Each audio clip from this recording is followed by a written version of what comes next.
This channel does not promote any violent, harmful, or illegal activities. All content provided by this channel is meant for an educational purpose only.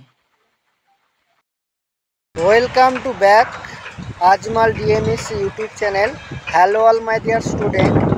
তোমরা যারা doctor Meghnad Saha কলেজে second ফেজে admission নিয়েছো 20 তারিখ থেকে 30 তারিখের মধ্যে তোমরা যারা ভর্তি হয়েছো তোমাদের কলেজে ফিজিক্যাল ভেরিফিকেশন কবে থেকে রয়েছে তো আজকে এবং তোমাদের ভেরিফিকেশন করার জন্য কী কী ডকুমেন্টসগুলি লাগবে তো আজকে ভিডিওর মাধ্যমে A to Z তথ্য আজকে তুলে ধরবো।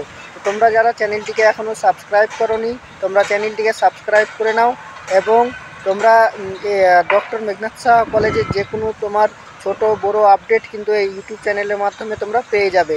তো চলো তাহলে শুরু করছি।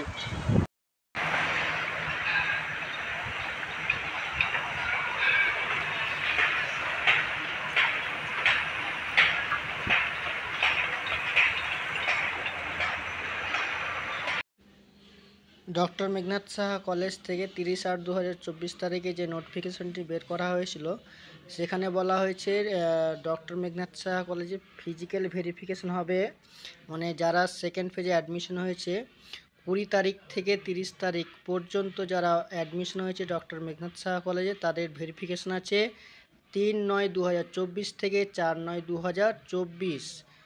তোমাদের ভেরিফিকেশন টাইমটা হচ্ছে সকাল 11টা থেকে বিকেল 4টা পর্যন্ত এবং যাদের 3 তারিখে ভেরিফিকেশন হবে যাদের এই সাবজেক্টগুলি রয়েছে মেজর আছে বেঙ্গলি, এডুকেশন, ইংলিশ, ম্যাথমেটিক্স, যাদের এই সাবজেক্টগুলি রয়েছে তারা সত্যজিৎ রয় সেমিনার হলে তাদের কিন্তু ভেরিফিকেশন হবে এবং 4/9/2024 যাদের political science, Sanskrit, sociology, geography, physics, chemistry, physical education যাদের এই সাবজেক্টগুলি রয়েছে তাদের 4 তারিখে রয়েছে ভেরিফিকেশন এবং সেই সেমিনার হলে কিন্তু তাদের ভেরিফিকেশন হবে।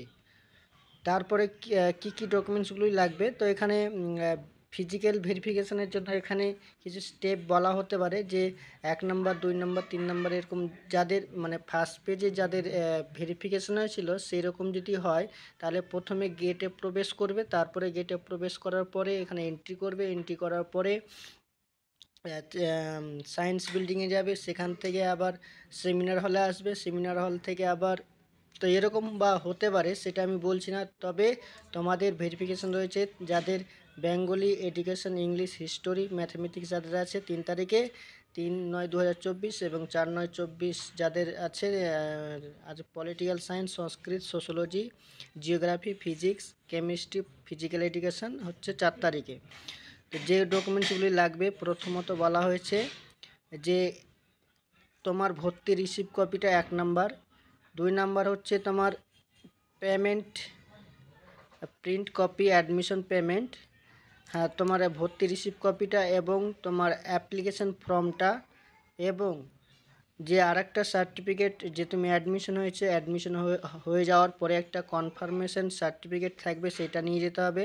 তাহলে তোমার হচ্ছে ভর্তি রিসিভ কপি এবং তোমার অ্যাপ্লিকেশন ফর্ম এবং তোমার কনফার্মেশন সার্টিফিকেট যেটা অ্যাডমিশন হওয়ার পরে তুমি পেয়েছো।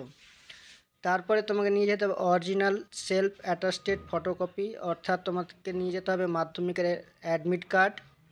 তারপরে তোমাকে নিয়ে যেতে হবে সেলফ অ্যাটেস্টেড মার্কশিট, মানে তোমাকে উচ্চ মাধ্যমিকের মার্কশিট নিয়ে যেতে হবে, 5টা হয়ে গেল। এবং 6 নম্বরে নিয়ে যেতে হবে তোমাকে SC ST OBC যাদের আছে তাদের নিয়ে যেতে হবে, মানে অর্থাৎ তোমরা যখন ফর্ম ফিল আপ করো ফর্ম ফিল আপ করার সময় যদি তুমি SC ST OBC দিয়ে থাকো তাহলে তোমাকে নিয়ে যেতে হবে, নাহলে নিয়ে যেতে হবে না। তারপরে 7 নম্বরে বলা হয়েছে তোমাকে আধার কার্ড নিয়ে যেতে হবে।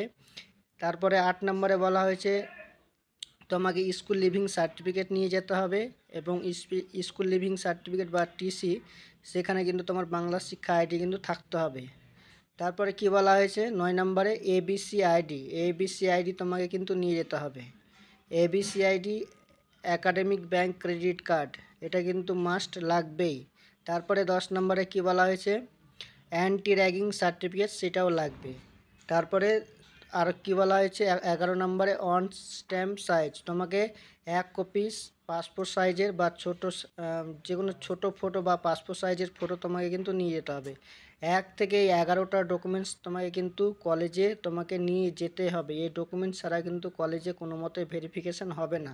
এখানে যে 11টা ডকুমেন্টস আছে তার মধ্যে আমি 2টা ইম্পর্টেন্ট ডকুমেন্টস আছে সেটা বলে দিই। যেমন হচ্ছে তোমার অ্যান্টি র্যাগিং, তো সেটা তুমি অ্যান্টি র্যাগিং অনলাইন থেকে করে নিতে পারো। মেন প্রবলেমটা হচ্ছে সবারই 9 নম্বরে যাদের এবিসি আইডি নিয়ে অনেকে সমস্যায় পড়ে।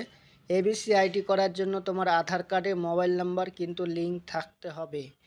এ আধার কার্ডে যদি মোবাইল নাম্বার লিঙ্ক না থাকে তুমি কিন্তু এবিসি আইডি কার্ড করতে পারবে না।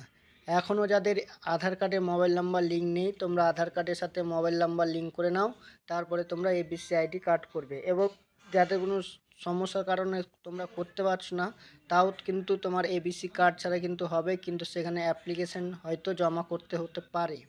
তো অতএব সেই ঝামেলা থেকে বিরত থাকার জন্য যে 1 থেকে 11টা ডকুমেন্টসের কথা বললাম সেগুলো ফাটাফট রেডি করে নাও।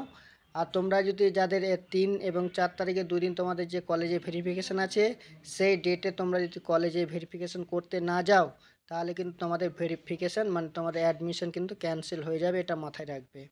আশা করি বুঝাতে পারলাম। যদি কারোর বুঝতে অসুবিধা হয় অবশ্যই কমেন্ট করে জানাও, আর ভিডিওটা লাইক করো, বন্ধুদের সাথে শেয়ার করো। সবাই ভালো থাকো, সুস্থ থাকো, দেখা হবে পরবর্তী কোনো ভিডিওতে।